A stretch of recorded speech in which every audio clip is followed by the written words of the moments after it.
거인의 포트폴리오 강왕구 페이지 2.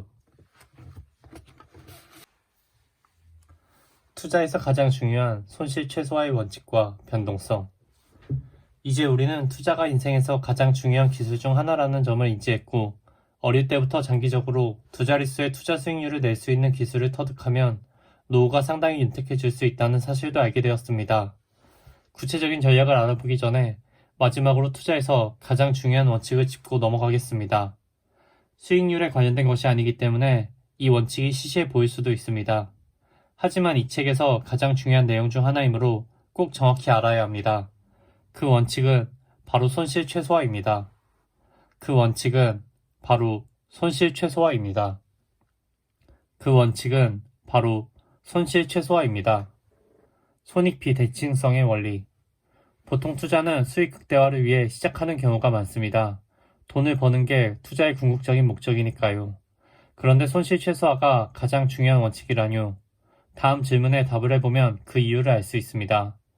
우리가 보유한 주식에 50% 손실률이 발생하면 원금을 회복하기 위해 몇 %의 수익률이 필요할까요? 많은 사람들이 동일하게 50%가 오르면 된다고 생각합니다. 하지만 틀렸습니다. 정답은 100%입니다. 예를 들어보겠습니다. 1만원에 산 주식이 50% 하락하면 5천원이 됩니다. 이때 원금을 회복하기 위해서는 2배의 수익률, 즉 100% 수익률을 내야만 다시 1만원이 됩니다. 그러니 손실이 발생하는 구간, 이를 복구해 원금으로 돌아가기 위해서 내야 하는 수익률은 손실률보다 커야 합니다. 게다가 손실률이 커질수록 본전을 만회하기 위해 내야 하는 수익률은 점점 커지게 됩니다. 이러한 현상을 손익 비대칭성의 원리라고 합니다. 손실률이 커질수록 얼마나 높은 수익률을 내야 하는지 다음 표를 함께 보겠습니다. 손실률 5%, 10%가 발생했을 때는 각각 5%, 11% 정도의 수익률만 내도 본전 만회가 가능합니다. 하지만 손실률이 커질수록 점점 만회가 어려워집니다.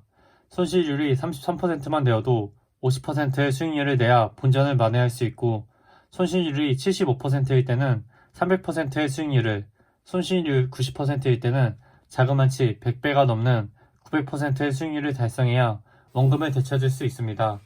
90%의 손실률을 기록한 사람이 갑자기 투자의 귀재가 되어서 900%라는 높은 수익률을 낼 가능성이 어느 정도나 될까요? 손실이 커지면 본전 만회는 사실상 거의 불가능하다고 보아야 하므로 손실 최소화는 투자에서 매우 중요합니다. 게다가 손실이 주는 악영향은 이뿐만이 아닙니다. MDD 20%를 넘기지 마라. 높은 손실은 투자자에게 심리적으로도 타격을 줍니다.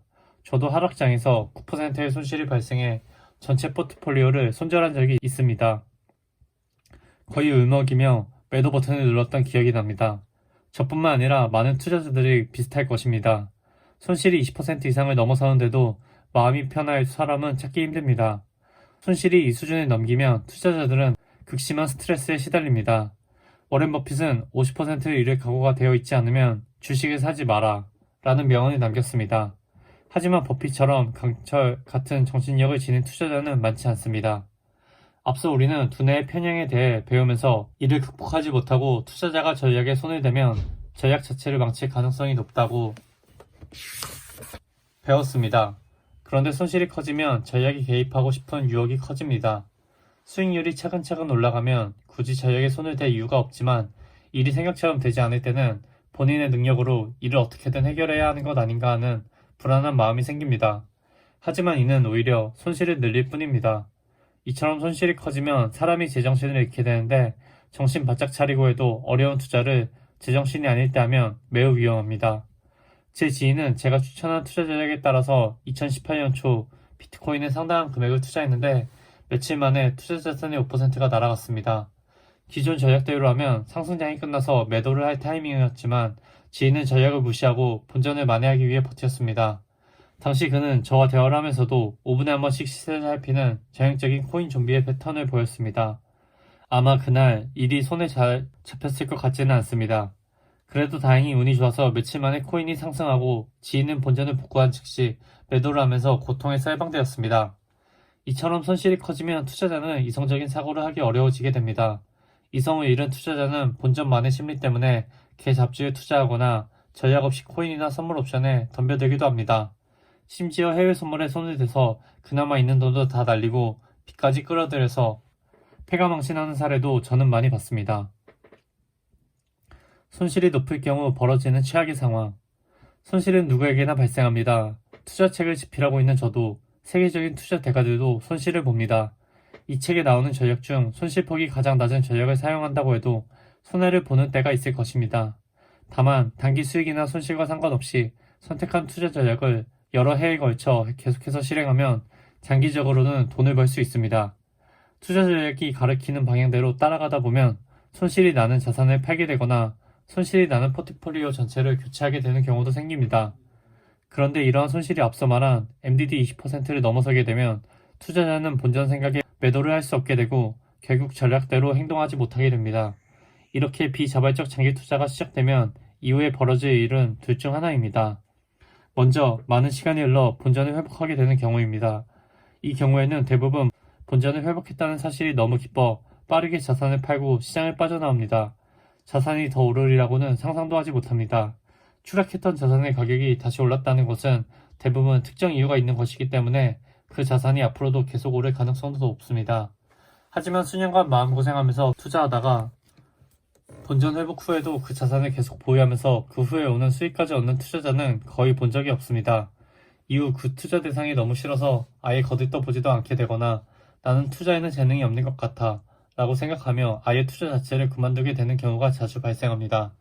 저도 예전에 대세 하락기에 부동산 투자를 했다가 실패한 후 아예 부동산을 거들떠 보지도 않게 되어 2010년대 후반부터 2020년대 초반의 대세 상승률을 모두 날리게 된 뼈아픈 기억이 있습니다. 이처럼 투자를 그만둔다면 목표했던 수익률을 달성하는 일은 아예 불가능한 일이 되어버립니다. 하지만 이 경우는 오히려 나은 경우입니다. 운이 없다면 내가 본전 회복을 위해 가지고 있던 투자 대상의 가격이 10년이 넘어도 아예 회복되지 않고 계속 하락하거나 상장 폐지가 될 수도 있습니다. 이 경우에는 투자 원금의 상당 부분을 잃게 되어 타격을 복구하기가 아주 힘들어집니다. 이 모든 것은 손실이 20% 이상으로 커져서 투자자가 투자 전략을 지속하지 못하기 때문에 발생한 일입니다. 그러므로 MDD가 20%를 넘어가는 전략에 투자해서는 안 됩니다. 간혹 나는 일시적인 MDD 50% 정도는 버틸 수 있어 라고 호언장담하는 투자자들도 있습니다. 투자 금액이 몇백만 원 정도일 때는 50% 손실이 발생해도 절대적인 금액이 크지 않아서 웃어 넘길 수 있겠죠. 그런데 몇천만 원 혹은 억대 이상의 돈을 투자한 상황이라면 아무리 일시적이라고 하더라도 50% 이상의 손실을 버틸 수 있을까요? 이것이 바로 과잉 확신 편향입니다. 명심하십시오. 투자자들 대부분이 실제로 버틸 수 있는 MDD의 한계는 본인이 버틸 수 있다고 착각하는 금액의 5분의 1 미만입니다. 사실 저는 MDD 20%도 정말 상한선이라고 봅니다.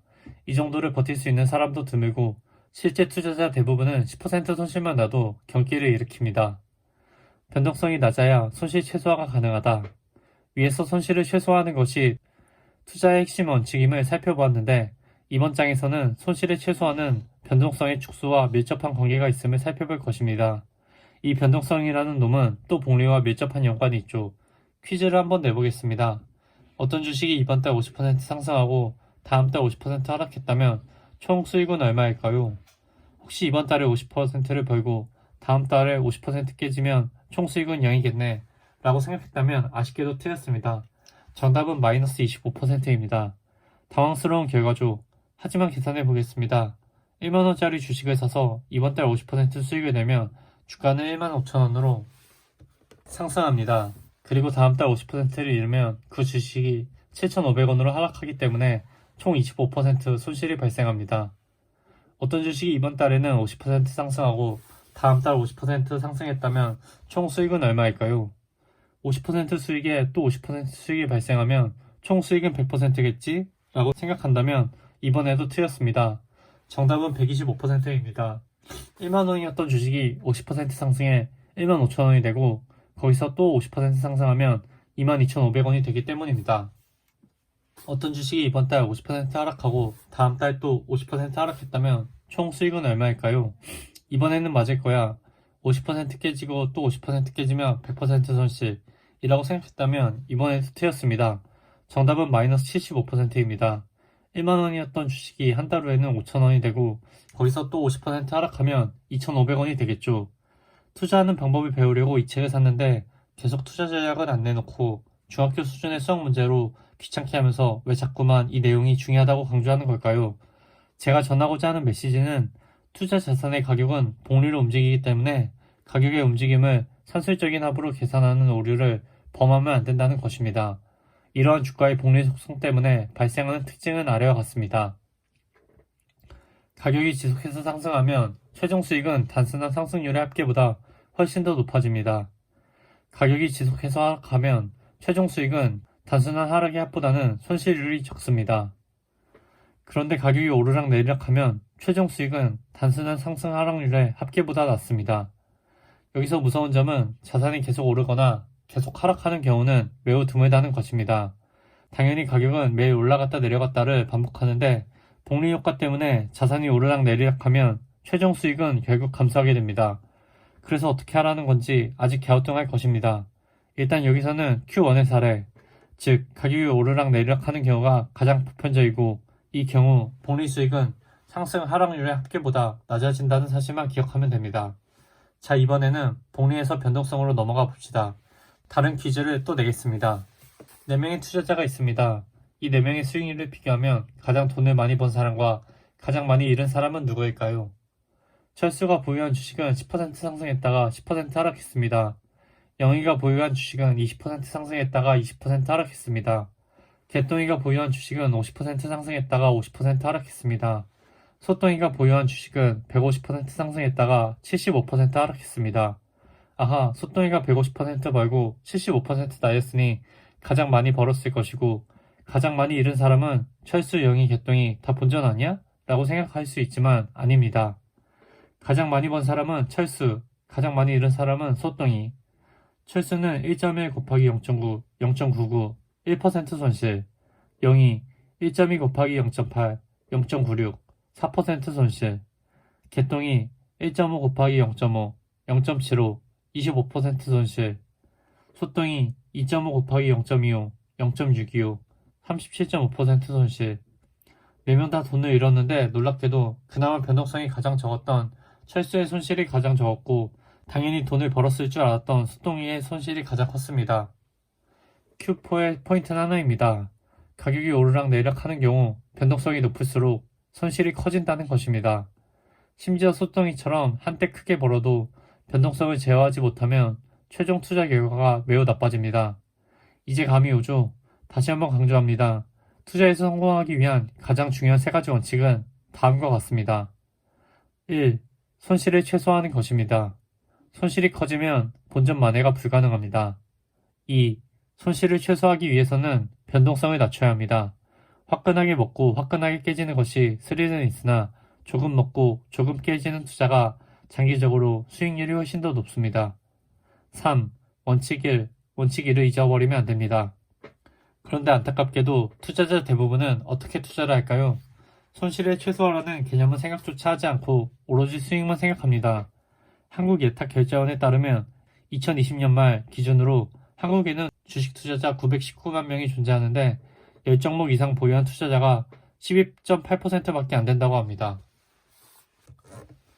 손실, 특히 큰 규모의 손실이 발생하면 얼마나 심각한 회복 불가능의 상황에 빠질 수 있는지 생각하지 않는다는 것이죠. 변동성이 가장 높은 투자는 몇 개 종목에 몰빵하는 것이 아니겠습니까? 그런데 한국 투자자의 75%는 5개 이하의 종목에 몰빵 중입니다.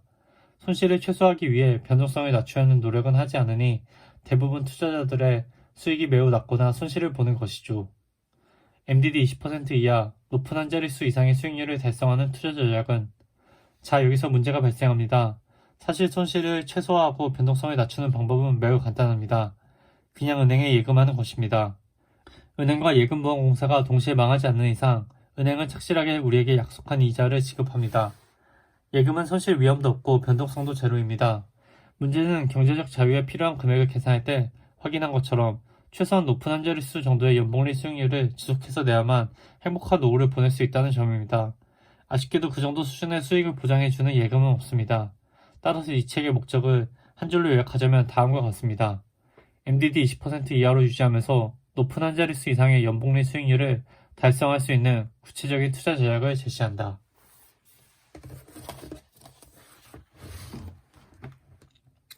거인의 포트폴리오 강왕국 페이지 2